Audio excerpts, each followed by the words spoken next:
All right, let's go live now to BC government officials for an update on the wildfires here. As the event that we faced in June and July of 2021. The days are shorter and the nights are longer in August than they are in June, which will allow for extended nighttime cooling temperatures.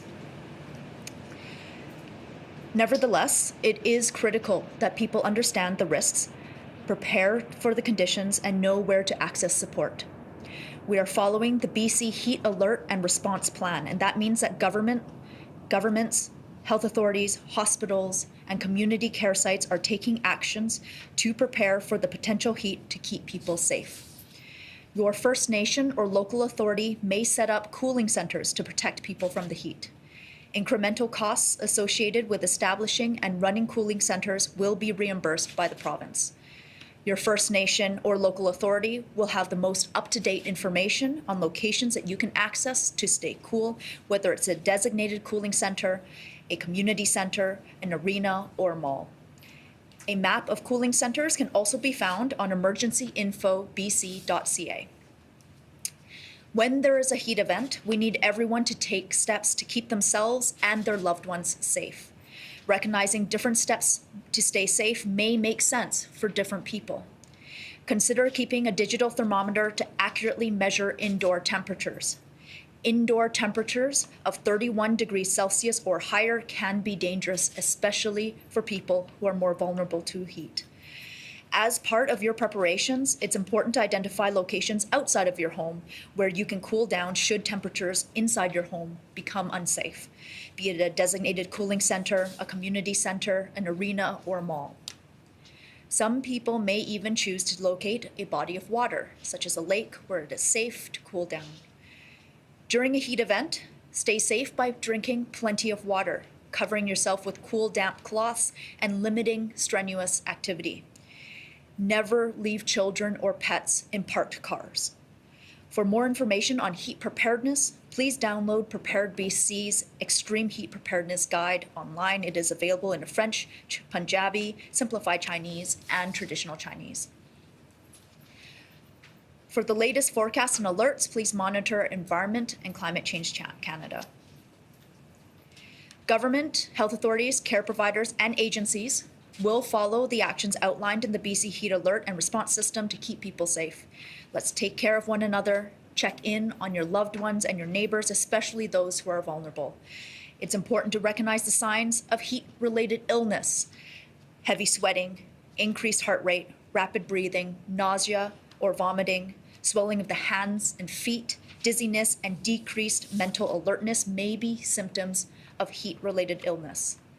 Heat stroke is an emergency, so call 911 or your local emergency number if you are caring for someone who displays symptoms. Then take immediate action to cool them down while waiting for help to arrive. Be prepared, stay safe, look out for one another. Before I turn it over to Minister Ralston, I'd like to provide an update on the drought situation across the province. We continue to experience a serious drought, which may worsen into the fall or maybe even into the next year. 28 of BC's 34 water basins are currently at level 4 or level 5. While these levels haven't changed since last week, that's over 80% of BC's water basins, and the situation remains concerning. The province continues to assist communities with their water scarcity response planning, and we continue to call on everyone, including residential and industrial water users, to reduce their water use. Everyone needs to do their part. To help people save water over the long term, many communities are offering incentives right now. Rebates for water-efficient upgrades are available from many municipalities and regional districts. Things like updating to low-flow toilets and faucets or more efficient washing machines and dishwashers. Port Coquitlam, Abbotsford, Mission, and Chilliwack have lawn photo contests underway and give away prizes to homeowners who let their lawns go golden. People on the Sunshine Coast can get a $1,000 rebate when they install rainwater storage systems on their property. And Tofino is challenging businesses, residents, and visitors to reduce water use by 20% this summer compared to last year. They are posting their daily water consumption online for people to see how the community is doing, and they're making great progress conserving water. I am encouraged by both the creativity and the commitment of these communities to help conserve water.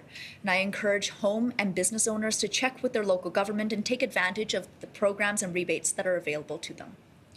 More importantly, follow your local water restrictions. We all have a part to play to build a more resilient province. Let's commit together to being mindful of our water use, as water is a precious resource, and BC is fortunate to have some of the very best water in the world. But every drop counts, and these actions do make a difference. I'll now turn it over to Minister Ralston.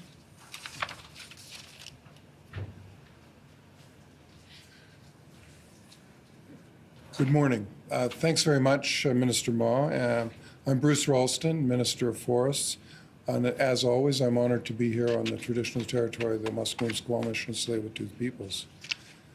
As Minister Ma has said, people and communities are experiencing severe drought conditions much earlier this summer than is usually the case. Protecting water supplies is vital for the people, communities, First Nations, as well as the fish and wildlife who depend upon our rivers. Water supply is also vital for firefighting. The impacts of drought conditions in certain watersheds are extremely serious. And as the drought continues, there will be situations where difficult decisions will be made by the Ministry of Forests to protect water supplies. My ministry is closely monitoring stream and river flows and taking regulatory action as needed. Thank you to all the water users who are voluntarily reducing water use and ensuring they have a water license where required. It does indeed make a positive difference. In addition to drought, communities continue to face wildfires and evacuations. As of 3 p.m. on August 9th, there are 660 people under an evacuation order, and there are about close to 4,000 people under evacuation alert, most of which are in the central and southeast regions of the province. I know this can be a frightening and uncertain experience, especially for anyone who has gone through this before in previous wildfire seasons. Our thoughts are with you, and emergency support services are readily available for anyone who has been evacuated and is in need of assistance. If you have been evacuated, we encourage you to register with emergency support services online, whether or not you access services at an evacuation center. Now let me talk a little bit about wildfires. There are currently 399 wildfires burning across British Columbia. 11 of those are wildfires of note. Since April 1st of this year, 1,756 wildfires have burned through a total of 1.56 million hectares. There are approximately 4,000 personnel directly engaged in wildfire response efforts across the province. We are grateful to have support from the United States, Australia, Mexico, Brazil, Costa Rica, and Ontario here in British Columbia. These folks are in addition to the thousands of local contractors already engaged in the firefighting effort. I want to express my thanks on behalf of the people of BC to the firefighters, first responders, emergency management teams, Canadian and international partners, industry partners, and communities who are working nonstop to fight these fires. As always, we are watching the weather closely. BC has received some welcome rain and cooler conditions this week. Any reprieve or weather reprieve gives our crews on the ground and in the air a chance to make good progress on existing wildfires. As Minister Ma has mentioned, this weekend forecasters expect to see a return to higher than normal temperatures across the province. As our forests dry out, the fire danger will increase. It is vital that we take the necessary steps to remain prepared for wildfire and that we continue to do our part to prevent human-caused wildfires. Your efforts so far this year are commendable, and they support our crews by allowing them to focus on naturally caused wildfires. Please stay vigilant and follow open fire prohibitions in your region. and a reminder that open campfires are prohibited everywhere except Haida Gwaii. You can find more information about prohibitions on the BC Wildfire website or app. The website and app are also excellent resources for up-to-date information on the location and details of all active wildfires in the province. I also know that people are trying to enjoy, seems like we're getting near the end of summer, but the final few weeks of summer break as much as possible. And for many, that means getting out on the lake.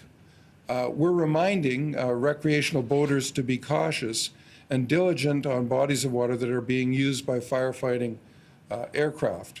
And please keep boats away from area where aviation resources are operating. Typically, they're scooping up water to load up the aircraft to dump it on a fire. This reminder also applies to any non-firefighting aircraft. Please keep the airspace clear around wildfires. This includes private planes, drones, and recreational air sports. Anytime a wildfire starts, the airspace surrounding the fire is automatically considered flight restricted to ensure that firefighting aircraft can do their job safely. Before I turn it back over to Minister Maw, I want to acknowledge the memorial I attended in Penticton yesterday for Zach Muse, who died on July 28th. My thoughts are with Zach's family and friends, as well as our BC Wildfire Service colleagues and Zach's Big Cat Wildfire family. Zach's loss, he was only 24 years of age, is profound for the tight-knit firefighting community he was a part of, and we are grateful for his service and dedication. Just as we are immensely grateful for the heroic and difficult work that firefighters do every day. I also would want to join Minister Maw in expressing my concern about what has taken place in Hawaii. Many British Columbians are familiar with the Maui as a place where they vacation, and they will be shocked to see the news stories that have come to us out of Hawaii in recent days. So our thoughts are with them as well.